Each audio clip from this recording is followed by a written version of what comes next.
సుమన్ టీవీలో మీ business promotions కోసం ఈ కింది నెంబర్ను సంప్రదించగలరు.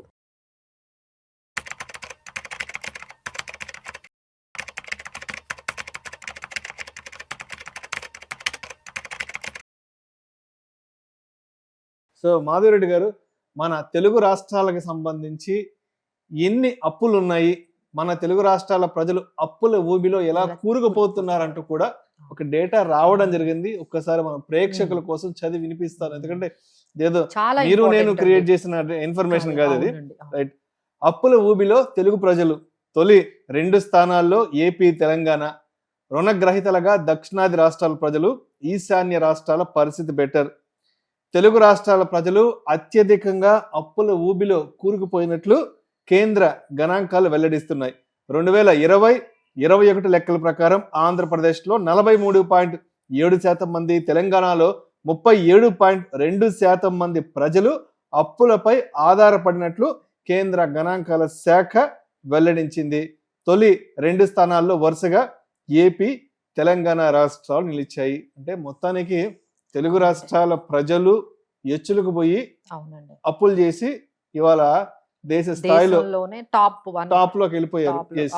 అప్పులు తీసుకోవడంలోనే ఇది చాలా చాలా మనము సీరియస్ గా తీసుకోవాల్సిన విషయం అండి. ఈ విధంగా గానీ కొనసాగితే చాలా మనము ప్రాబ్లమ్స్ లోకి మనము ఫేస్ చేయొచ్చు. మన ఫ్యామిలీస్ కానీ ఇంకా ఇంకా కూడా మనకి ఇంకా కొన్ని ఇష్యూస్ లోకి వెళ్ళిపోవచ్చు. ఇప్పటికైనా కనీసం ఈ గణాంకాలనైనా చూసి మనము ఎందుకు ఎటు వెళ్ళిపోతున్నాము, ఎందుకు ఇంత ఈఎంఐలు లేకపోతేనే మన లైఫ్ స్టైల్ అనేది ముందుకు వెళ్ళలేకపోతుంది, మన జీవితం అనేది ఎందుకు ముందుకు వెళ్ళలేకపోతుంది అనేది అందరూ కూడా ఒకసారి ఆలోచించుకోవాలి. సో మెయిన్ రీజన్స్ గురించి అయితే మనం మాట్లాడేసుకుందామండి. ఒకసారి ఏంటంటే సోషల్, ఇక్కడ ఏంటంటే కొంచెం ప్రతి పండగకి ఎక్కువగా ఖర్చు పెట్టడం. ప్రతి పండగ అండి, అది ఏ పండగ అయినా సరే బాగా ఖర్చు పెట్టడం. ఇంకా వెడ్డింగ్ లో అయితే వాళ్ళు సంపాదించిన సంపాదనలో 80% మీరు సంపాదించిన సేవింగ్స్ అన్నీ కూడా, ఒక 20 సంవత్సరాలుగా మీరు సంపాదిస్తున్న సేవింగ్స్ అన్నీ కూడా ఒక్క పెళ్లిలోనే ఖర్చు పెట్టేసే మనకి బాగా ఎక్కువ అయిందండి. బాగా ఖర్చు పెట్టడం, మ్యారేజెస్ లో అప్పులు చేసి భోజనాలు అవన్నీ కూడా, అంటే 500-600 తక్కువకి లేకుండా గెస్ట్ లిస్ట్ అనేది మెయింటైన్ చేస్తున్నారు. సో అందులో ఎంతమందికి తెలిసిన వాళ్ళు వస్తున్నారు, ఎంతమంది తెలియని వాళ్ళు వస్తున్నారు కూడా ఎవరికి అసలు లెక్క లేకుండా ఉన్నింది. సో ఈ విధంగా ఒక సోషల్ రీజన్స్ అనేవి మనకి చెప్పొచ్చు. అలానే హై లైఫ్ స్టైల్, కార్ కానీ లేకపోతే మనకి ఫోన్ కానీ ఏదొచ్చినా ఈఎంఐతోనే వస్తుంది. మన ఇంట్లోకి ఏదొచ్చినా సరే, అయితే ఫంక్షన్ అయితే ఒక పర్సనల్ లోను ఒక మనకి ఇంట్లో ఏదైనా ఫ్రిడ్జ్, ఏసీలు కావాలి అంటే ఒక ఈఎంఐతో స్టార్ట్ అవుతుంది. అలానే ఒక ఐఫోన్ కావాలి అంటే ఒక ఈఎంఐతో స్టార్ట్ అవుతుంది. సో ఈ విధంగా కూడా మనం ఏంటంటే సేవింగ్స్ చేసి సంపాదించి కొనుక్కునే ఆ హ్యాబిట్ ఉన్న మనందరం కూడా అప్పు చేసి ప్రతి దాన్ని కూడా అప్పుతో మనము కంప్లీట్ చేసుకుందాము అనే స్థాయికి వెళ్ళిపోయామండి. దానికి మెయిన్ ఏంటంటే కొంచెం ఈజీగా కూడా లోన్స్ అనేవి కొంచెం యాక్సెసిబుల్ కి వచ్చేసాయండి. ఫైనాన్షియల్ ఇంక్లూజన్ ఎక్కువైంది. ప్రతి ఒక్కరికి మనకి ఇప్పుడు ఫోన్స్ వచ్చేసాయి, ఈ కామర్స్ ద్వారా స్పెండింగ్ చేస్తున్నారు. అలానే మనకి యాప్స్ ఉన్నాయి, గోల్డ్ లోన్స్ ఉన్నాయి, కార్ లోన్స్ ఉన్నాయి, క్రాప్ లోన్స్ ఉన్నాయి. అసలు ఆ లోన్ ఈ లోన్ అని కాదండి, దాదాపుగా ప్రతి ఒక్కరికి కూడా ఆల్మోస్ట్ ఒక 50%, మనం ఒక 10 మందిని తీసుకుంటే ఒక 6-7 మందికి ఖచ్చితంగా క్రెడిట్ కార్డ్స్, పర్సనల్ లోన్స్, తర్వాత ఈ క్రాప్ లోన్స్, గోల్డ్ లోన్స్. ఇప్పుడు గోల్డ్ కూడా రేట్ బాగా పెరిగింది కదండి. సో దాన్ని ఈ విధంగా గోల్డ్ లోన్ ని ఎక్స్టెండ్ చేసుకుంటూ వెళ్ళిపోతున్నారు. సో గోల్డ్ లోన్ బాగా తీసుకుంటున్నారండి ప్రతి ఒక్కరూ కూడా. ఏదైనా మనకి అంటే అప్పులు తీర్చడానికి అప్పులు చేసే పరిస్థితికి వచ్చేసాం. This is the reality. అంటే ఒక అప్పు దాని మీద ఈఎంఐ కట్టాలి అంటే ఆ ఈఎంఐ కూడా ఇంకో ఈఎంఐ అప్పు తెచ్చుకొని కట్టే స్థాయికి వచ్చేసామంటే మనం ఎంత తొందరగా మనం డెట్ ట్రాప్ లోకి వెళ్ళిపోతున్నామో అదొకటి రీజన్ అనేది మనకు కనిపిస్తుందండి. ఇంకోటి ఏంటంటే మనకి ఎడ్యుకేషనల్ గా కొంచెం ఎక్కువగా పిల్లల మీద ఎడ్యుకేషన్ కూడా తాహతకు మించి ఖర్చు పెడతాం. మనం మిగతా రాష్ట్రాల్లో చూసుకుంటే వాళ్ళు ఎంతవరకు పిల్లల్ని ఎంతవరకు చదివించగలరో ఒక డిగ్రీలో వాళ్ళకి తగ్గట్టుగా, వాళ్ళ తాహతుకు తగ్గట్టుగా. ఇక్కడ అలా ఉండట్లేదండి.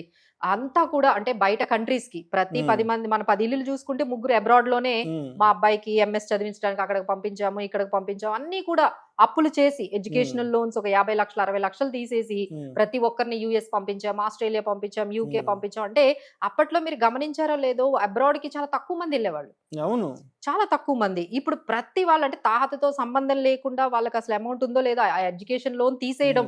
బట్ తీసేసిన తర్వాత 70 లక్షలు ఎంతో ఒక ఎడ్యుకేషన్ లోన్ తీసేసిన తర్వాత ఆ అబ్బాయికి కానీ ఉద్యోగం రాకపోతే ఎవరు కట్టాలండి? పేరెంట్సే కట్టుకోవాలి. పేరెంట్సే కట్టుకోవాలి, లేదు అక్కడ ఉన్నవన్నీ అమ్మేసుకోవాలి. ఇక అమ్మేసిన తర్వాత మళ్ళీ ఆ అప్పుల మీద ఇంట్రెస్ట్ ఎవరు కట్టాలి? సో ఈ విధంగా ఒక ఎడ్యుకేషన్ అనేది కరెక్ట్ గా ప్లాన్ చేసుకోకపోవడం వల్ల కూడా పిల్లల ఎడ్యుకేషన్ మీద, పిల్లల మ్యారేజ్ల మీద బాగా ఖర్చు పెట్టేసి వెనక దాన్ని ఎలా తీరుస్తామో ఒక ప్లాన్ లేకుండా అలా కూడా ఖర్చులు పెట్టేసి మనకి వెళ్ళిపోతున్నారండి. ఇంకోటి ఏంటంటే కొంచెం అవేర్నెస్ అండి, అంటే పెడుతున్న ఇన్వెస్ట్మెంట్లు అవి కూడా మనం పర్ఫెక్ట్ గా పెట్టట్లేదండి. అంటే ఎట్లా అంటే కొంతమంది మహా అయితే ఎఫ్డీలు, ఈ పోస్ట్ ఆఫీసులు వాటిల్లో ఉండిపోతున్నారు. కొంతమంది అయితే కంప్లీట్ గా రియల్ ఎస్టేట్ లో పెట్టేసి వాళ్ళ డబ్బంతా కూడా అక్కడ బ్లాక్ చేసేసుకుంటున్నారు. ఏ అవసరానికి పనికి రాకుండా మళ్ళీ చిన్న చిన్న అవసరాలకు దాన్ని అమ్మరు కదండి. ఈ అమౌంట్ అంతా తీసుకుని వెళ్ళి మళ్ళీ అందరికీ ఎవరిని కదిపించినా వాళ్ళకి ఆ భూ ఉంటుంది, ఈ భూ ఉంటుంది, ఆ ప్లాట్ ఉంటుంది. బట్ ఏదైనా చిన్న అవసరానికి అప్పు. ఎందుకంటే వాళ్ళ అమౌంట్ అంతా కూడా ఇలాంటి తక్కువ రిటర్న్స్ వచ్చిన లిక్విడిటీ లేని ఇన్వెస్ట్మెంట్స్ లో బ్లాక్ చేసి పెట్టేస్తున్నారు. ఇక లేడీస్ అయితే ఇక కేజీలు బంగారం కొని అవేమో లాకర్లలో పెడుతున్నారు. అది మహా అయితే వాళ్ళు అప్పు తీసుకోవడానికి ఇస్తున్నారు తప్ప దేనికి ఇవ్వరు. మేము కూడా ఇవ్వంలేండి. సో ఈ విధంగా వాళ్ళకు పెట్టిన ఇన్వెస్ట్మెంట్స్ అన్నీ కూడా ఇలా తక్కువ రేట్ ఆఫ్ ఇంట్రెస్ట్ వచ్చినవి. కానీ ఇప్పుడు గోల్డ్ మీద మనం కేజీలు పెట్టి లాకర్ లో పెట్టడం వల్ల రిటర్న్స్ ఏమైనా వస్తున్నాయా? దాని మీద ఎటువంటి రిటర్న్స్ రావు. మీరు ప్లాట్ కొని అలా పెడుతున్నారండి, దాని మీద ఏమైనా రిటర్న్స్ వస్తున్నాయా? రావట్లేదు. మరి అక్కడ అంతా బ్లాక్ అయిపోతుంది కదండి, దాని మీద రిటర్న్స్ రావు. ఈఎంఐ ఎవరు కడతారు? ఈఎంఐలు అయితే తీసేస్తున్నారు, ప్లాట్ కొనేస్తున్నారు, బట్ దాని మీద రిటర్న్స్ రావు. ఈఎంఐలు కట్టాల్సి వస్తుంది. దానికి తగ్గట్టుగా అంటే ఖర్చుకు తగ్గట్టుగా ఇన్కమ్ అంత ఫాస్ట్ గా పెరగదు కదండి. మీరు లైఫ్ స్టైల్ పెంచుకుంటూ వెళ్ళిపోతున్నారు, మీ లైఫ్ స్టైల్ అప్గ్రేడ్ చేసుకుంటూ వెళ్ళిపోతున్నారు.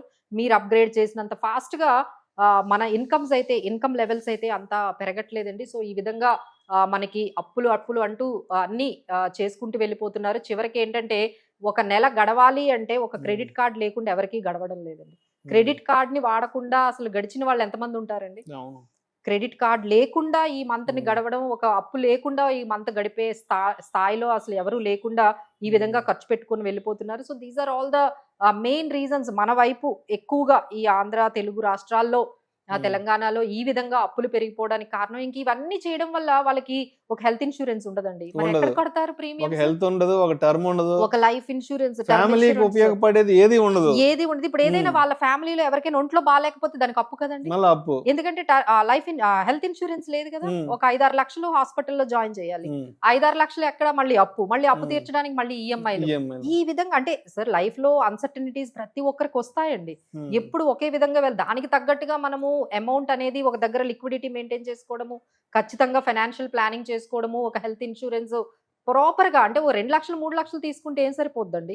ప్రాపర్ గా ఒక హెల్త్ ఇన్సూరెన్స్ ఫ్యామిలీ వాళ్ళందరికీ తీసుకోవడం, ఒక లైఫ్ ఇన్సూరెన్స్ అంటే ఒక టర్మ్ ఇన్సూరెన్స్. ఇప్పుడు చాలా మంది ఏం చేస్తారంటే ఈ ఇన్సూరెన్స్లు కట్టుకుంటూ ప్రీమియంలు కట్టుకుంటూ వెళ్తారు, ఈఎంఐలు కడుతూ ఉంటారు. ఆ ప్రీమియమ్స్ మీద ఏమో వాళ్ళకి ఇన్సూరెన్స్ల మీద 4-5% వస్తుంది, బట్ అప్పుల మీద అయితే మాత్రం చాలా ఎక్కువ వస్తుంది. సో ఫైనల్ గా దీనికి సొల్యూషన్ అనేది ఒకటేనండి. ఫస్ట్ మీ బడ్జెట్ అనేది ఫ్యామిలీ వాళ్ళందరూ కూర్చొని బడ్జెట్ ని ఎలా కంట్రోల్ చేసుకోవాలి, ఒక లిమిటెడ్ బడ్జెట్ ని మెయింటైన్ చేసుకోవడము, మన ఎక్స్పెండిచర్ ఇన్కమ్ ని మనము ఈక్వల్ గా చేసుకోవడము, తర్వాత ఎక్స్పెండిచర్ తగ్గించడము లేదు ఇన్కమ్ పెంచుకోవడము, తర్వాత ఇన్వెస్ట్మెంట్స్ సేవింగ్స్ ప్రాపర్ గా చేసుకోవడము, ఈ హెల్త్ ఇన్సూరెన్స్లు అవన్నీ టైంకి తీసుకుంటే మాత్రమే ఇదంతా అవుతుందండి. అందరూ ఏంటంటే ఎమోషనల్ డెసిషన్స్ అండి, ఫైనాన్షియల్ డెసిషన్స్ అన్నీ కూడా మన దగ్గర ఎస్పెషల్లీ ఆంధ్ర రాష్ట్రాల్లో ఎలా జరుగుతుంది అంటే ఎమోషనల్ డెసిషన్స్ అన్ని కూడా. వాళ్ళెవరో ఇల్లు కొన్నారని మీరు ఇల్లు కొనడం, కంపారిజన్, వాళ్ళెవరో కార్ కొన్నారని మీరు కార్ కొనడము, వాళ్ళ అబ్బాయి అబ్రాడ్ పంపించారంటే మీరు పంపించడము, ఈ విధంగా పీర్ కంపారిజన్స్ ఎక్కువ అయిపోయాయి, షో ఆఫ్స్ అన్ని కూడా ఎక్కువైపోయాయి. దానివల్ల అసలు ఎవరిని పట్టించుకోకండి. మీరు మీ లైఫ్, మీ సిచ్యువేషన్ మీరంతా డిఫరెంట్. మనం ఎందుకు వేరే వాళ్ళతో కంపేర్ చేసుకోవాలి? సో వాళ్ళ లైఫ్ లో ఏం జరుగుతుందో మనకు తెలుసా?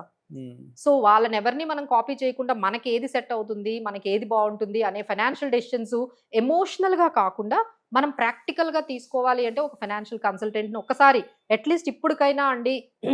ఇక్కడ మనం చెప్తుంది ఏంటంటే ఎవరికి మ్యూచువల్ ఫండ్స్ అంటే తెలియని వాళ్ళు లేరు, స్టాక్స్ అంటే తెలుసు, మన వాళ్ళకి ఫైనాన్షియల్ లిటరసీ కూడా బాగానే ఉంది. బట్ ఏంటంటే ఎమోషనల్ డెసిషన్స్ అన్నీ కూడా ఇది కంట్రోల్ చేయాలి అంటే ఒక ఫైనాన్షియల్ ప్లానర్ ని మేము ఉన్నామండి, అప్రోచ్ అవ్వండి. అప్రోచ్ అయిన తర్వాత అసలు ఎక్కడ తప్పు జరుగుతుందో తెలుసుకుందాము. అంటే ఆ ఊబిలోకి వెళ్ళక ముందే మనం ఏమైనా చర్యలు తీసుకుంటే మనం కంట్రోల్ చేయగలుగుతాం. పూర్తిగా వెళ్ళిపోయిన తర్వాత మనం ఏం చేయలేమండి. సో ఇనిషియల్ స్టేజెస్ లోనే ఇప్పుడు ఎలా అయితే మనం ఒక డాక్టర్ దగ్గరికి వెళ్ళి టెస్టులు చేయించుకుంటామో అలానే ఫైనాన్షియల్ చెకప్ కూడా చేయించుకోండి రెగ్యులర్ గా. ఆ ఊబిలో వెళ్లకుండానే మీకు ఎక్కడెక్కడ మిస్టేక్స్ ఉన్నాయో మేము ముందుగానే ఐడెంటిఫై చేసి మీకు ఏం చేయాలి, ఎలాంటి స్ట్రాటజీ అయితే మనకు బాగుంటుంది, ఫైనాన్షియల్ ప్లానింగ్ బెటర్ గా ఉండాలంటే మనం గోల్స్ ని ఏ విధంగా రీచ్ అవ్వగలము, ఎక్కడ ఇన్వెస్ట్మెంట్స్ చేయాలి, ఇవన్నీ కూడా ప్రాపర్ గా ఒక ప్రొఫెషనల్ తో చెప్పించుకోండి. బట్ ఏంటంటే ఇంట్లో వాళ్ళు చెప్పారని డెసిషన్స్ తీసుకోవడము, ఆఫీస్ లో కొలీగ్స్ ఏదో చేశారని డెసిషన్ తీసుకోవడము, మన పక్కన నైబర్స్ చెప్పారని డెసిషన్ తీసుకోవడం, ఈ విధంగా మన ఫైనాన్షియల్ డెసిషన్స్ అన్ని కూడా వేరే వాళ్ళు ఎవరో తీసుకుంటున్నారండి. బట్ ఒక ప్రొఫెషనల్ ద్వారా మనము డెసిషన్స్ తీసుకుంటే చాలా వరకు మనం కంట్రోల్ చేయొచ్చు. Right. Thank you so much Madhavi గారు.